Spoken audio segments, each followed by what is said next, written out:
Maayong buntag kanatong tanan. Niya nakita karon sa ikalima nga Domingo sulod sa tuig sa ordinaryong panahon sa atong liturhikanohong kalendaryo. Ipila na lamang ka mga adlaw sa ulogon na nato ang Kwaresma. Sa umaabot nga Pebrero 14, Valentine's Day. Di ba? Pebrero 14, Valentine's Day. Sa adunay mga pares o sa adunay mga uyab. Apanamo nga walay pares o walay uyab, Biyernes Santo kay na namong adlaw. Kay mosulod naman kita sa ato ang Kwaresma. Mao na nga nanghangyo mi kung doon na mo'y mga lukay diha nga binditado kanang gipamutang ninyo sa inyong pultahan, sa inyong bintana, sa inyong altar, kay mahadlok mo sudlog ungo kanang amo sa nang pangayoon, kay maunay atong sunugon himoong abo. E panghatag mo ha, kay unsa may among ibadlis o di mo manghatag og lukay. Oh? Sa mauna mga igsoon ko ni Kristo. Pagaw-pagaw ko gamay kay tungod sa kagahapon na nagmalampuson nga fluvial procession. So, aligri kayo gahapon. Bisan tuod og na-postpone siya, na-postro gahapon, nindot nagmalampuson. Og walay mga nadisgrasya sa dagat. Daghan lang ang nangabusog, naapoy wa kasakay. So, niya na lang idayog tapos misa. Arita karon sa atong hamubo nga pamalandong nining ordinaryong panahon sa atong liturhikanohong kalendaryo. Tuguti lamang ako og tulo ka punto nga akong ipaambit kaninyo karon. Si Simon nihangyo ni Kristo nga paadtoon sa iyang balay. Tungod kay ang ugangan niya nga babae na sakit sa ato pa gihilantan. Giadto sa atong Ginoo og nanaayo siya. Gihikap siya ni Kristo ang maong hilanat mihawa.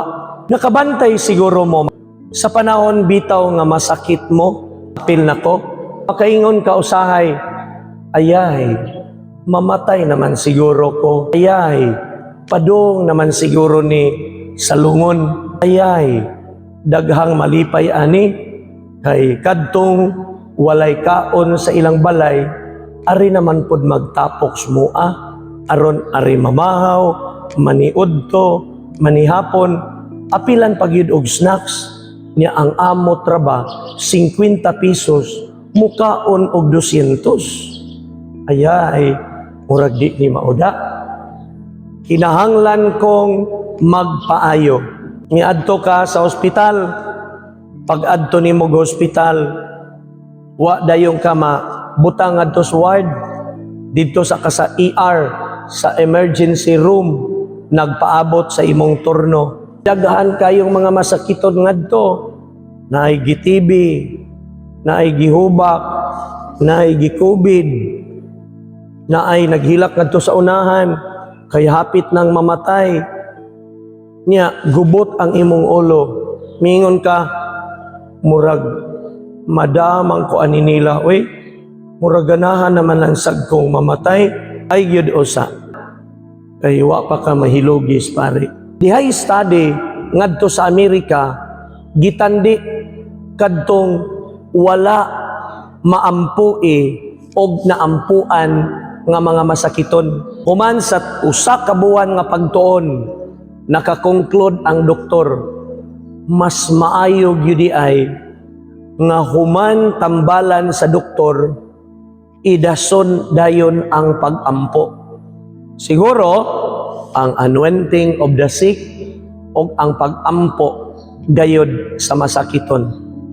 Diya sa tong ospital, basta naalang gyud ko'y wa magsunod akong schedule, di man gyud ko mobalibad anang hilog sa masakiton.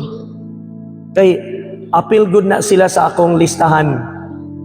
sa 20 kabuok, 22 kabuok nga gihilugan ako ra, memorize pa nako ha.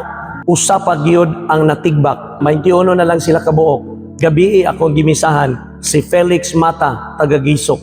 Nako, pag-abot nako diri sa kumbinto, gikuha din ako akong listahan. 22 man ni sila. Check. Felix Mata. So 21 na lang. Nawara, dugay-dugay na gud to si Felix Mata ang akong gihilugan. Dapat unta, human sa hilog, naglisod na gud to siya ginawa. Nilala ng iyang sakit. Apan, kagabi pa, maoy pag-misa nako niya. Sa tupa, nataas-taas ang iyahang pagpuyo sa kalibutan. Nga naman, daghan kayong mga testimonya nga human sa kong paghilog, ang grasya sa Ginoo mitugpa kanila. Nitaas ang ilang kinabuhi, ni arang-arang ang ilang pamati, human sila namatay gid noon. Imposible man pod nga nagsakit na imong ulo, sakit na sa imong tuhod, unya ang imong tiyan murag naay mga pito-pito nga nagdagandagan, nagtuyok-tuyok, banhod ng imong gibati, nya dili na lang mamatay, na ang imong edad 90, nya ganahan jud ka, oh Ginoo, ayaw sa kupatya kay wapa ko ka 100, DSWD 100,000. Oy, kabati. Naaman si Engineer Nedes nag-celebrate man na sa iyang birthday. Ika 45, no? Engineer? Oh. Ayaw na. Kana kay nahilugan na kaspare. Mauna na. Unsa man? Kamatay? Dili.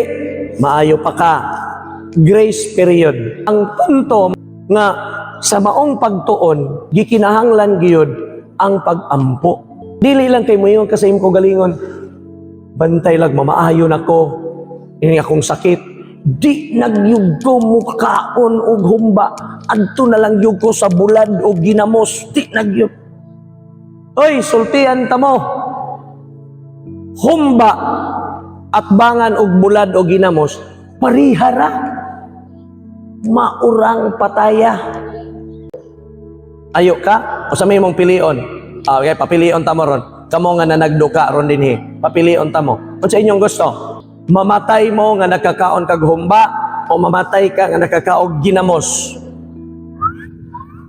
Sa inyong gusto,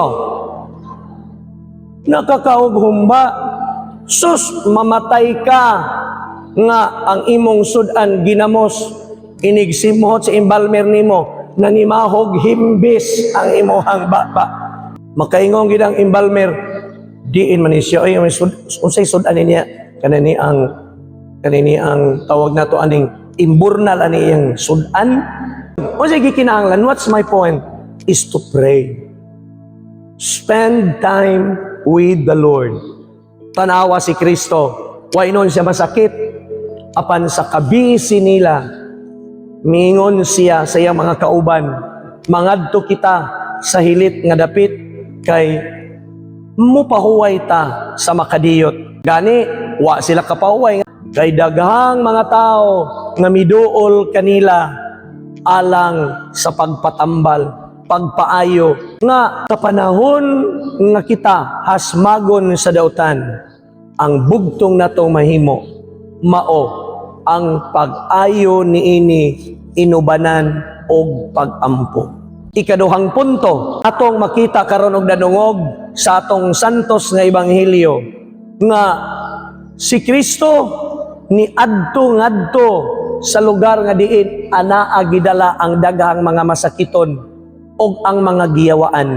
Kaning yawa samukan kay ning dako ari sa simbahan, gikan sa imong balay, imong gingnan, o yawa, ayaw uban ha, uuban gyud. Pag-abot sa simbahan, na pagkadaghan na sa mga gipangyawaan nga niaron dinhi.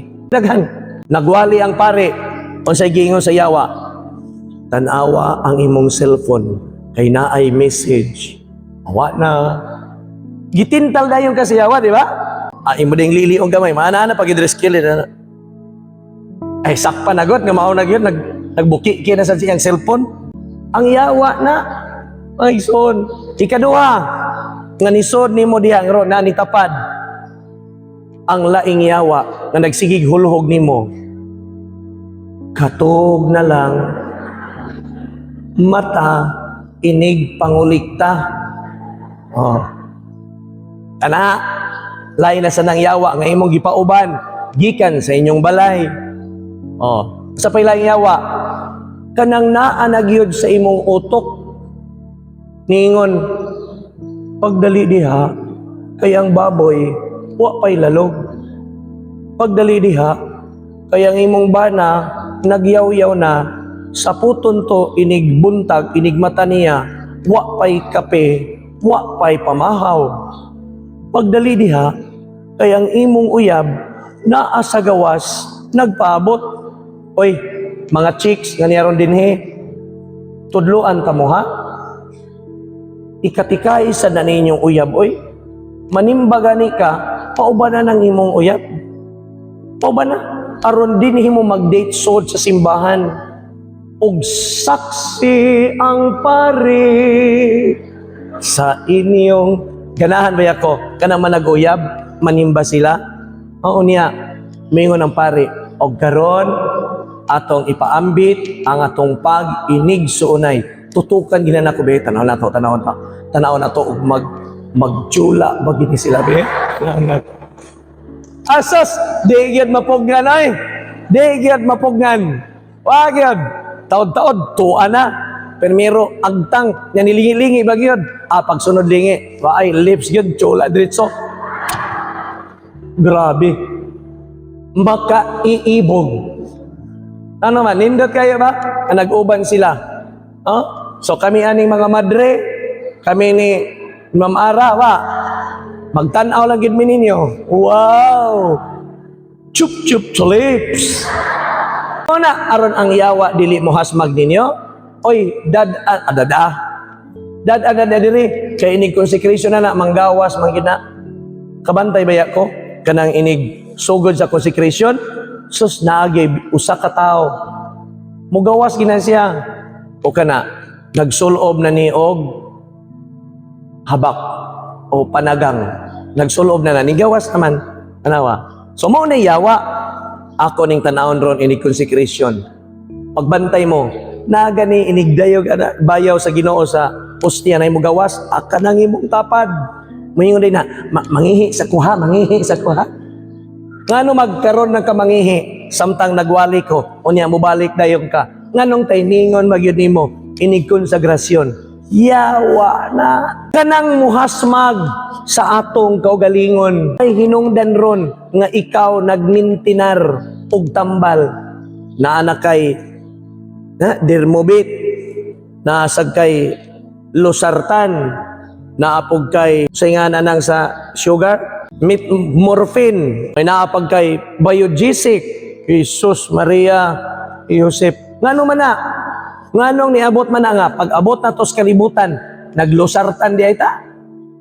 Pag-abot na to sa kalibutan, nagdaday tag biogesic. O nganong naaman na? Tungod sa pagpasagad sa tao. Mao, nga ang hasmag sa dautan, dili kini magto atubangon directly. Saan man? Siyempre, ato tag doktor, mangonsulta. Diba? Human, isita din ng doktor, 600. Unya, ang imong tambal, tag 10 pesos ra. Sus Maria, ko biogesic raman ni, oy. Unya, adto kog doktor, consultation, 600 man. Unya, ang akong paliton nga tambal, tag 10 pesos raman. May pagnidiritso na lang ko, ayaw gyud. Ayaw gyud. Kanang mayong kasay mo una-una, sakit sa ulo, biogesic, ayaw gyud. Bahala na gasto kag 600, basta doctor prescription. Ayaw pag alig-alig nga ikaw ra nga naman na ako'y gihilugan sa ospital. Naguba ang kidney. Ano man, iyang kaugalingong prescription. Ayaw gyud. Kay mayong kagpunga nga na ay nagsulti nimo nga mao ni ang tambal, iyaha man tong sakit. Unsa may iyang sakit? Musakit iyang ulo kung muubo. Sa to pagitibi siya. Ikaw, musakit imong ulo inig 15 og 30. Unsa may tambal? Biogesic di ay. Hello! Biogesic? Inig 15 ug 30 mo sakit ang imong ulo. By GC kayong tambal. Dili ang tambala na ako may mutodlo. Di ay na lang ang doktor, ha? Ako na lang, ako'y mutodlo. Ang tambala na sa iyon radyo kayo.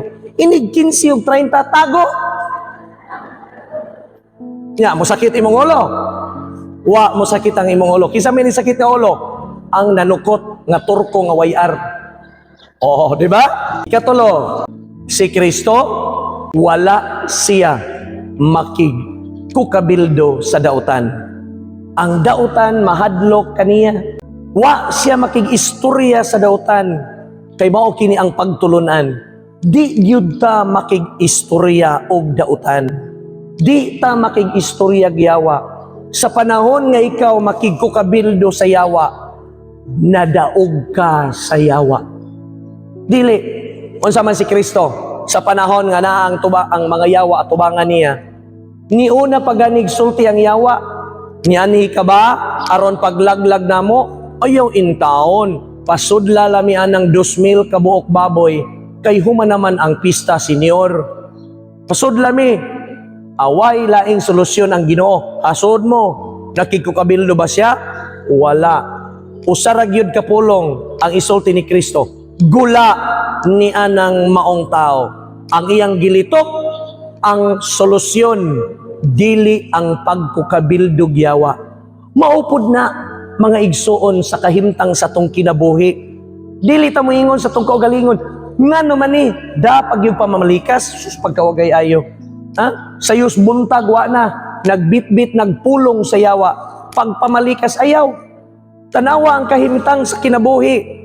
Nganong niya ang kalisod, ayaw pagsigig pamalikas, kay nakigkukabildo na kaniya na sa yawa.